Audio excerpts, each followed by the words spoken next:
మహారాష్ట్ర ప్రభుత్వం ముంబై ప్రజల కోసం అందుబాటులోకి తీసుకొచ్చిన మెనో రైలు మరోసారి ఆగిపోయింది. ఇవాళ ఉదయం 7 గంటల తర్వాత స్టేషన్ నుంచి ప్రారంభమైన తర్వాత సగం దూరం వెళ్లింది. అయితే సాంకేతిక లోపంతో ఆ రైలు పట్టాలపై నిలిచిపోయింది. దీంతో అందులో ఉన్న ప్రయాణికులు తీవ్ర ఆందోళనకు గురయ్యారు. వెంటనే లోకో పైలట్ టెక్నికల్ సిబ్బంది సమాచారం అందించారు. సమాచారం అందుకున్న ఎంఎంఆర్డీఏ టెక్నికల్ సిబ్బంది హుటాహుటిన ట్రైన్ నిలిచిపోయిన ప్రదేశానికి చేరుకున్నారు. అనంతరం 30 నిమిషాల పాటు శ్రమించి మెనో రైలు ఉన్న 17 మంది ప్రయాణికులను సురక్షితంగా బయటకు పంపించారు. అనంతరం ఈ రైలును కప్లింగ్ ద్వారా వాడాలకు తరలిస్తున్నామని టెక్నికల్ ఇన్ఛార్జ్ తెలిపారు. ఇక ఈ ఘటనలో ఎవరికీ గాయాలు కాలేదని సమాచారం. అందరూ సురక్షితంగా ఉన్నారని వెల్లడించారు.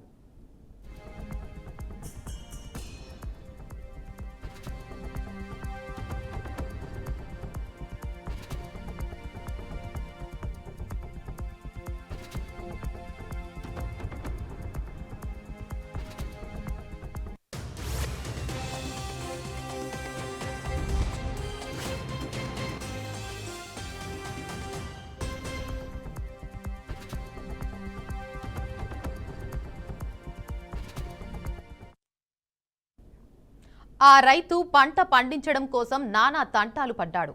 అప్పు చేసి మరియు సాగు చేశాడు. తీరా పంట చేతికొచ్చేసరికి గిట్టుబాటు ధర వెక్కిరించింది. దీంతో ఆ రైతు కుదలయ్యాడు. కర్నూలు జిల్లా వెదుల్తుర్తి మండలం కొసానాపల్లె గ్రామంలో ఈ విషాదకర ఘటన వెలుగు చూస్తుంది. ఉల్లికి గిట్టుబాటు ధర రాకపోవడంతో పాటు అప్పుల బాధతో తట్టుకోలేక రైతు కురవ రామచంద్రుడు ఆత్మహత్యకు పాల్పడ్డాడు. 4.5 ఎకరాల్లో ఉల్లి పండించాడు. కానీ సరైన ధర లేకపోవడంతో తీవ్ర మనస్తాపానికి గురయ్యాడు. ఈ క్రమంలో ఈ నెల 11న పొలంలోనే పురుగుల మందు తాగాడు. కుటుంబ సభ్యులు గమనించి కర్నూలు ప్రభుత్వ ఆసుపత్రికి తరలించగా చికిత్స పొందుతూ ఆదివారం రాత్రి మృతి చెందాడు. రైతు మృతి పట్ల పత్తికొండ మాజీ ఎమ్మెల్యే కంకాటి శ్రీదేవి, రాష్ట్ర కార్యదర్శి చెరుకులపాడు ప్రదీప్ రెడ్డి, రైతు విభాగం రాష్ట్ర నాయకుడు బంగాల భరత్ కుమార్ రెడ్డి కుటుంబాన్ని పరామర్శించారు. వైఎస్ఆర్ కాంగ్రెస్ పార్టీ తరపున అండగా ఉంటామని భరోసా ఇచ్చారు. రైతులు పండించిన పంటలకు గిట్టుబాటు ధరలు కల్పించకపోతే రైతుల పక్షాన పోరాటం చేస్తామని హెచ్చరించారు.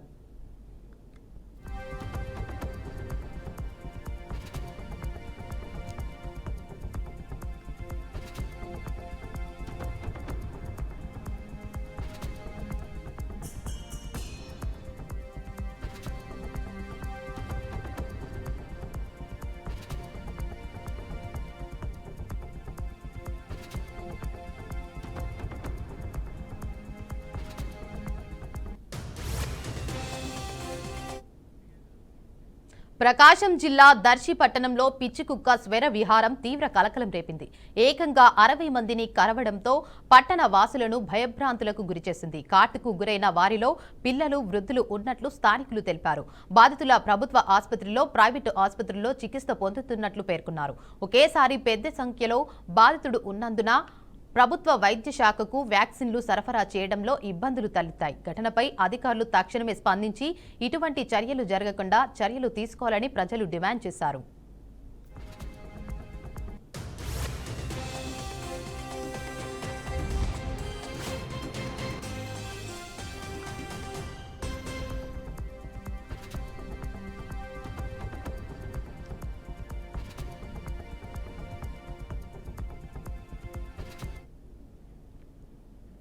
ఏలూరు జిల్లా తుక్కులూరు గ్రామంలో విషాదం చోటు చేసుకుంది. నీరజ అనే యువతి చర్చికి వెళ్లి తిరిగి వస్తుండగా గ్రామ శివారులో ఉన్న రామిలేరు వాగు దాటే ప్రయత్నంలో నీటిలో కొట్టుకుపోయింది. సమాచారం అందుకున్న స్థానికులు, అధికారులు, ఎన్డీఆర్ఎఫ్ బృందం ఘటనా స్థలానికి చేరుకుని గాలింపు చర్యలు చేపట్టారు.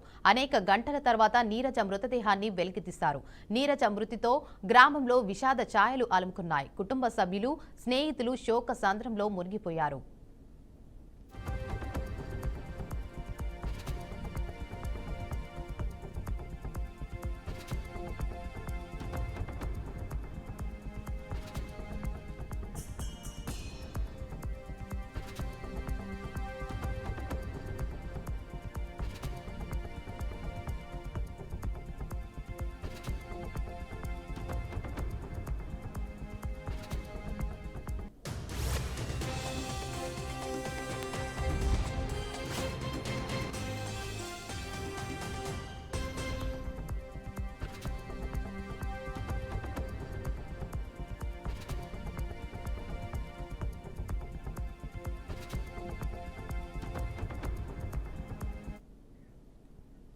నంద్యాల జిల్లా డోన్ మండలం తిమ్మాపురం గ్రామం వద్ద రోడ్డు ప్రమాదం జరిగింది. ఆటో బోల్తా పడటంతో తిమ్మక్క అనే మహిళకు తీవ్ర గాయాలయ్యాయి. డోన్ ప్రభుత్వ ఆసుపత్రిలో వైద్యులు ప్రథమ చికిత్స అందించారు. అయితే మహిళ పరిస్థితి విషమంగా ఉండటంతో కర్నూలు ప్రభుత్వ ఆసుపత్రికి తరలించారు.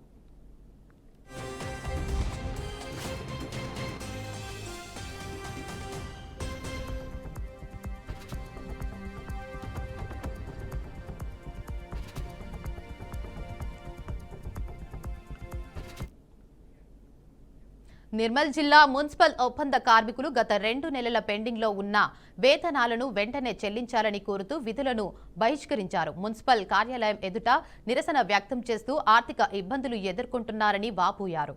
వేతనాలు చెల్లించే వరకు ఆందోళన కొనసాగుతుందని హెచ్చరించారు. ఇక ఈ కార్యక్రమంలో మున్సిపల్ కార్మికులు మరియు ఇతరులు పాల్గొన్నారు.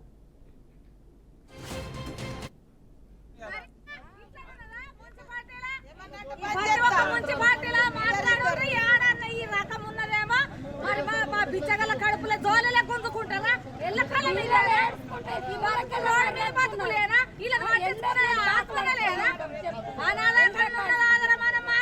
నుంచి మాకు జీతాలు ఇవ్వడం లేదు.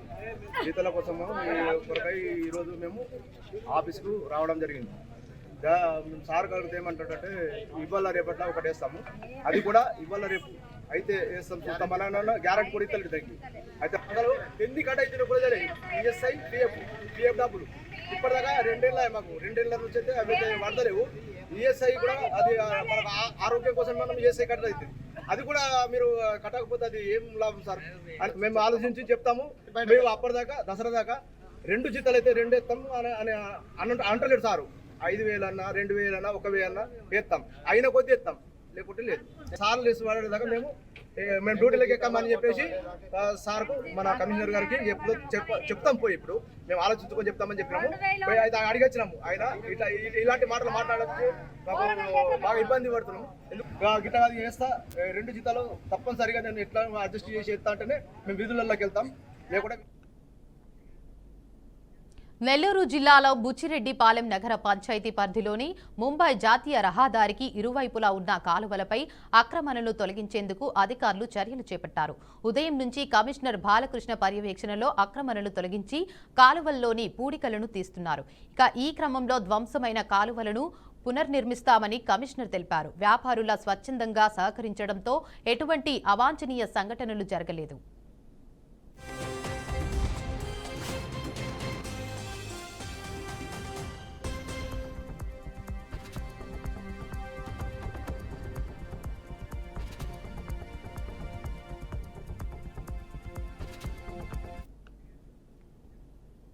భద్రాద్రి కొత్తగూడెం జిల్లా పాల్వంచాలోని అయ్యప్ప గుడి సమీపంలో ఉన్న రాజలక్ష్మి మోటార్స్ హీరో షోరూంలో భారీ అగ్ని ప్రమాదం సంభవించింది. షార్ట్ సర్క్యూట్ కారణంగా మంటలు చెలరేగి షోరూంలోని కొత్త ద్విచక్ర వాహనాలు విడిభాగాలు ఎలక్ట్రానిక్ పరికరాలు సహా ఇతర సామాగ్రి పూర్తిగా దగ్ధమయ్యాయి. ఈ ఘటనలో సుమారు 20 లక్షల మేర ఆస్తి నష్టం జరిగినట్లు షోరూం యజమాని తెలిపారు. అగ్ని ప్రమాదం జరిగిన వెంటనే షోరూం సిబ్బంది అప్రమత్తమై అగ్నిమాపక శాఖకు సమాచారం అందించగా ఫైర్ ఇంజిన్ సహాయంతో మంటలను అదుపులోకి తెచ్చారు. సకాలంలో చర్యలు తీసుకోవడంతో షోరూం పక్కన ఉన్న దుకాణాలకు మంటలు వ్యాపించకుండా నివారించగలిగారు. ఘటనపై పోలీసులు కేసు నమోదు చేసి దర్యాప్తు చేస్తున్నారు.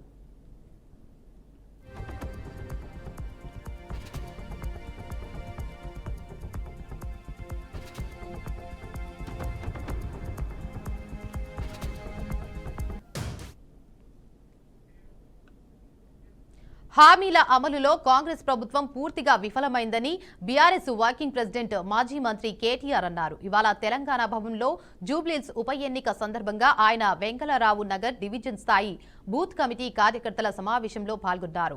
తెలంగాణ రాకముందు నాడు అధికారంలో ఉన్న కాంగ్రెస్ 20,000 కోట్ల రూపాయలు ఫీజు రియంబర్స్మెంట్ రూపంలో బకాయిలు పెడితే తాము అధికారంలోకి వచ్చి క్లియర్ చేశామని అన్నారు. కానీ రేవంత్ సర్కార్ ఫీజు రియంబర్స్మెంట్ కు డబ్బులు లేవని సాక్షాత్తు డిప్యూటీ సీఎం మల్లు బట్టి విక్రమార్క చెప్పడం హాస్యాస్పదమని కేటీఆర్ అన్నారు.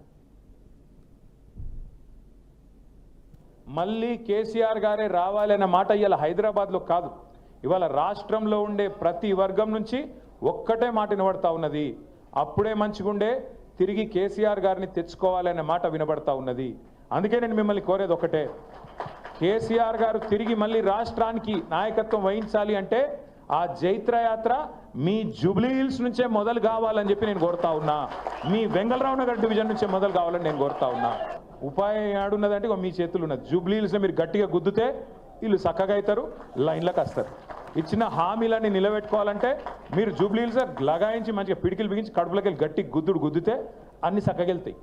తులం బంగారం వెళ్ళాలి, 2500 రూపాయలు వెళ్ళాలి, ముసలోళ్ళకు 4000 పెన్షన్ వెళ్ళాలంటే మీరు ఇప్పుడు మళ్ళా అటు ఓటేసి మళ్ళీ ఇటు అడిగినాం అనుకో, రేవంత్ రెడ్డి ఏమంటాడు, మాకే ఓటేసారు జూబ్లీ హిల్స్ ప్రజలు, మేము ఒక్క హామీ నిలబెట్టుకోకపోయినా, అన్ని లంగ మాటలు చెప్పినా, అన్ని దొంగ మాటలు చెప్పినా, జూటా మాటలు చెప్పినా నాకే ఓటేసారు, కాబట్టి వీళ్ళకి ఇచ్చేదేమన్నది లేనేలేదు. కానీ రేవంత్ రెడ్డిని అని తప్పులేదు. రేవంత్ రెడ్డి అనేట ఆయన చాలా నిజాయితీ గల మోసగాడు. ఆయన ఏ మాట కామాట చెప్పుకోవాలి పోయి, ఎందుకంటే ఆయన ముందే చెప్పిండు, ఎలక్షన్ ముందే ఏం చెప్పిండు, ప్రజలు మోసం చేసేటోళ్ళనే నమ్ముతారు, మోసగాళ్ళనే నమ్ముతారు, అందుకే మేము మోసం చేస్తామని చెప్పిండు. పాపం ఆయన చాలా నిజాయితీ గల మోసగాడు, ఆయన అన్ని తప్పు లేదు. మీ అందరితో